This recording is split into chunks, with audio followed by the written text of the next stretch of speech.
Hey, you ever get that feeling when you're hauling your suitcase through an airport or maybe down some old cobbled street and it's like, it's in charge? Yeah. Like your belongings are dictating your whole trip instead of, the other way around. Oh, definitely.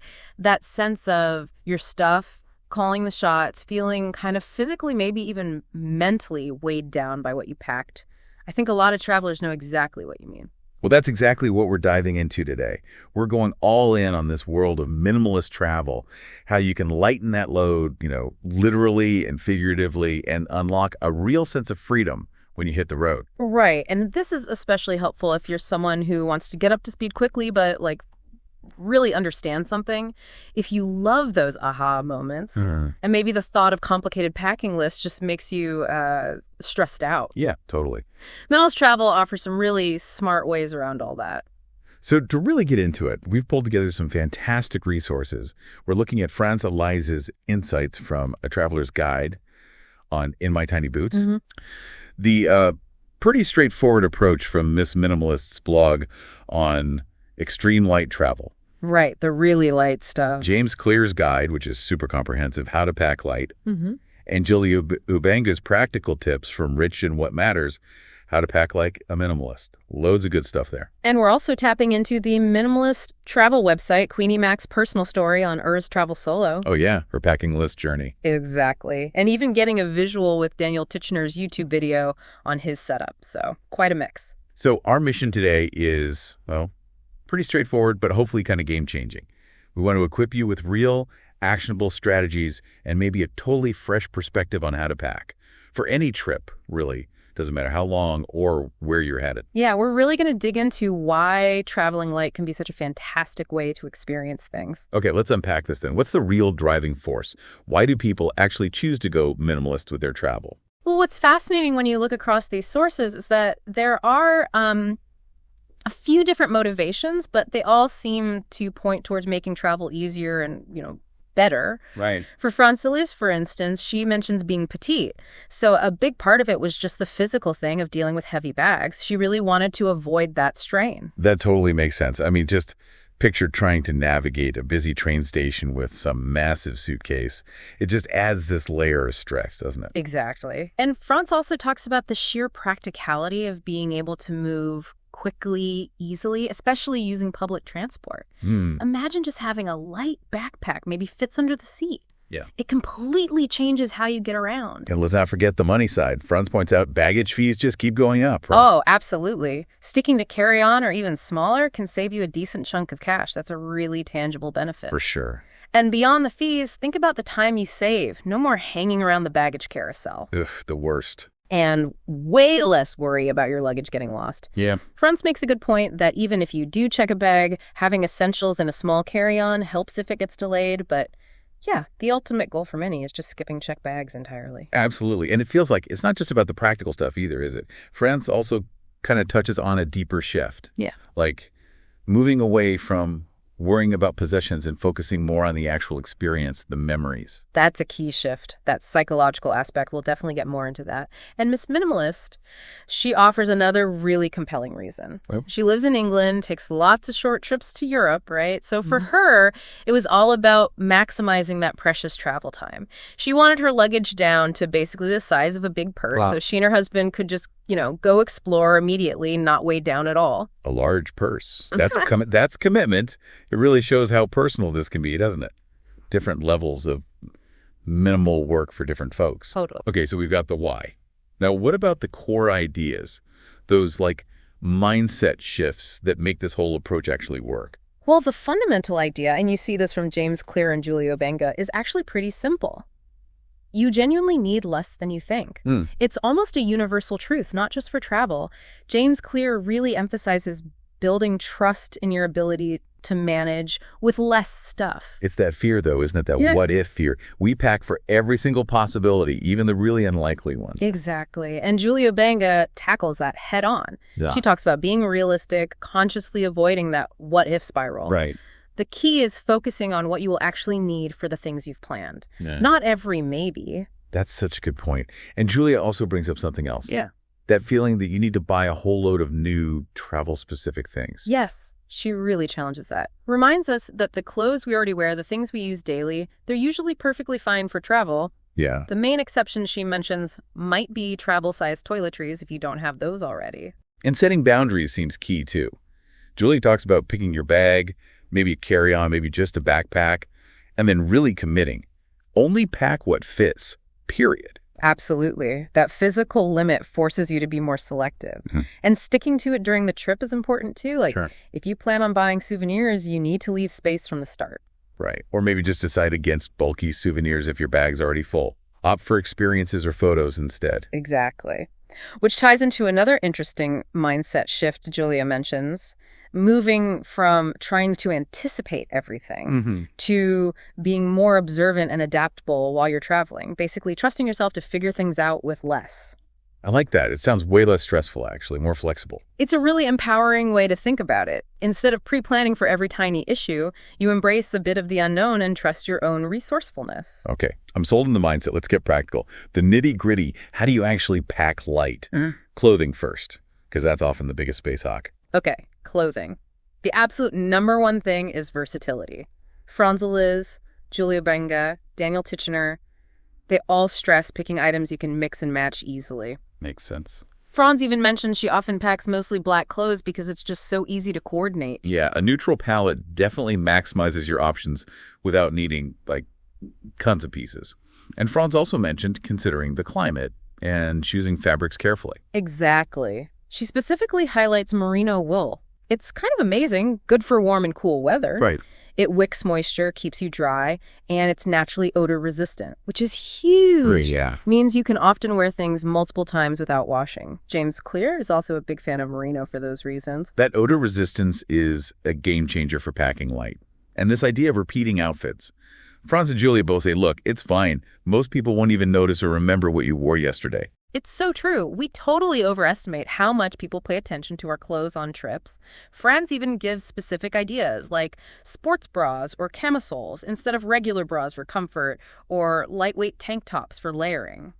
And Daniel Titchener's example is great. His capsule wardrobe, few t-shirts, shorts, trousers, a sweater, a button-down, and it all fits in one packing cube. It really shows what's possible with smart choices. And just to clarify, when he says capsule wardrobe, that just means like a small set of versatile clothes that all work together. Exactly. Maximizing how you use each item. Yeah. And speaking of space, Julia Benga and Mike, who commented on Miss Minimalist post, both recommend rolling clothes instead of folding. Oh, yeah, the rolling technique. Does it really save space? Apparently, it can make a noticeable difference, yeah. Helps compress things. Okay, good tip. What about footwear? Shoes can be so bulky and heavy. Yeah, they're often a big offender. Franz says simplicity and practicality are key, ideally just one or maybe two pairs. Or one or two, wow. She suggests thinking multi-purpose, like good hiking sandals that work for city walking too. Okay. And the tip about wearing the bulkiest pair while you're actually traveling on the plane or train, that came from Franz and Julia. Yep, both mentioned that. Frees up crucial space and weight in your bag. Franz also made an interesting point about EVA sandals, like Birkenstock EVAs. Oh. She reckons because of their design, they can sometimes pass even in slightly nicer settings, like restaurants. Might mean you don't need separate dress shoes. Interesting thought. Okay, gadgets and electronics. Another potential black hole for space and weight. Definitely.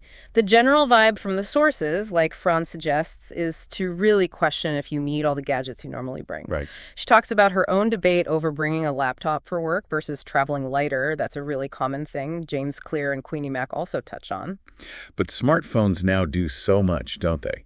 Franz and James both highlight how a good phone handles photos, navigation, communication, potentially replacing other devices. Totally.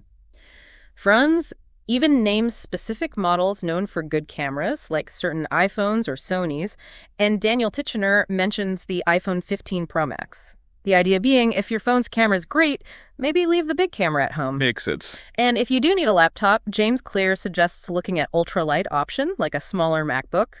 Power banks are pretty essential, too. Oh, yeah. Got to keep things charged. Franz and James both recommend them. James specifically likes the Anker PowerCore Fusion because it's both a wall charger and a battery pack. Oh, a 2-in-1. That's clever. Yeah, saves carrying two things. And for reading, both Franz and James point out Kindles save a ton of weight compared to physical books. James also mentions audiobooks, no physical item at all. Good point. James Clear actually lists out his whole streamlined tech kit. Minimalist wallet, iPhone, sometimes the MacBook, a compact camera, noise-canceling headphones, universal adapter, sleep mask, earplugs, flashlight, pens, cord organizer. Wow, he's really thought that through. It really shows that intentional selection, making sure every item earns its place. Okay, moving on. Toiletries. Another area where things can get out of hand. Definitely a potential trap. Travel sizes are key, especially for carry-on, as Julio Benga and Queenie Mac stress. Right. And Franz Liz has a super simple hack. Just one soak bar for face and body. That is clever. Yeah. Minimizes items. Exactly. James Clear uses a small hanging MUGI case to keep his kit organized. Queenie Mac suggests separating wet and dry toiletries for airport security. Smart, practical tip. Mm-hmm. And both Franz and Julia offer the sensible option. Just buy some stuff when you get there. Yeah, like shampoo or sunscreen. Or just use the toiletries provided at your accommodation if they work for you. Saves packing liquids altogether. Good point. Now, the actual bag, the luggage itself, this seems pretty fundamental. It really is. The principle, mentioned by both Franz and James, is simple. Smaller bag equals less stuff. It forces you to edit. Friends found through trying different sizes that around 35 liters works best for her.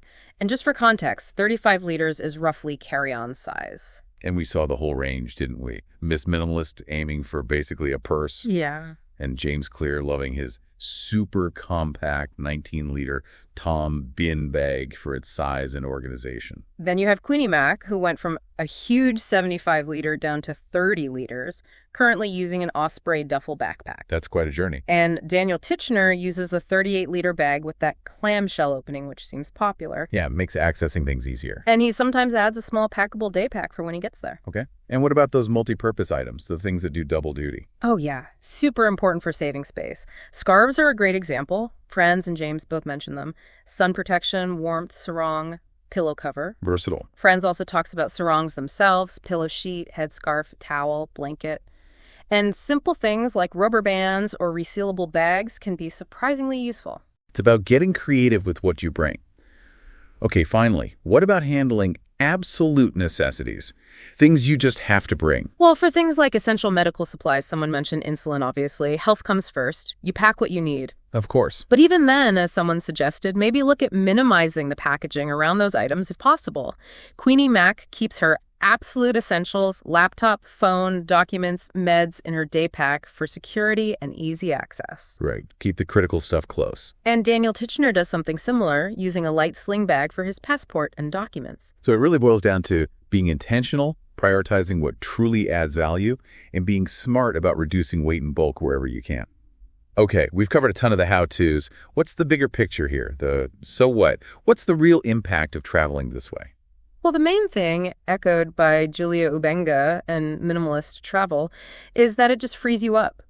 You can immerse yourself more in the actual travel, the destination. Less hassle, more experience. Exactly. It reduces stress, makes travel feel less like work, more like, well, fun. Both Julia and Daniel Titchener really hit on that. That feeling of being lighter, more agile, must be amazing. It really seems to be. And Julia Benga makes a great point. Realizing you need less stuff to be happy on a trip. Mm-hmm. That lesson can actually carry over into your life back home, too. Interesting ripple effect. Yeah. And Minimalist Travel puts it beautifully, this idea of living maximally while traveling minimally. It's about focusing on experiences, learning, connecting. So it's really not about deprivation at all, is it? It sounds much more like being intentional, choosing freedom, and making the travel experience richer. Precisely. Shifting the focus from the stuff you carry to the moments you live and the discoveries you make. This has been really insightful. Okay, so as we wrap up this deep dive on minimalist travel, we want to leave you, our listener, with something to think about. Imagine your next trip. But this time, picture it without that heavy suitcase weighing you down, holding you back. What new possibilities might open up? You know, for just spontaneous exploring, unexpected detours. Yeah, what could that freedom unlock? And could applying these ideas, this intentionality, this lightness to your travels, maybe spark something similar in other parts of your life. It's worth considering, right? Definitely. So we really encourage you to maybe check out some of the resources we mentioned and perhaps think about just one small change you could make for your next trip. Maybe just start by asking why for each thing you usually toss in your bag. That's a great starting point. So here's to your future travels. May they feel unburdened, wide open to possibility, and just filled with amazing experiences.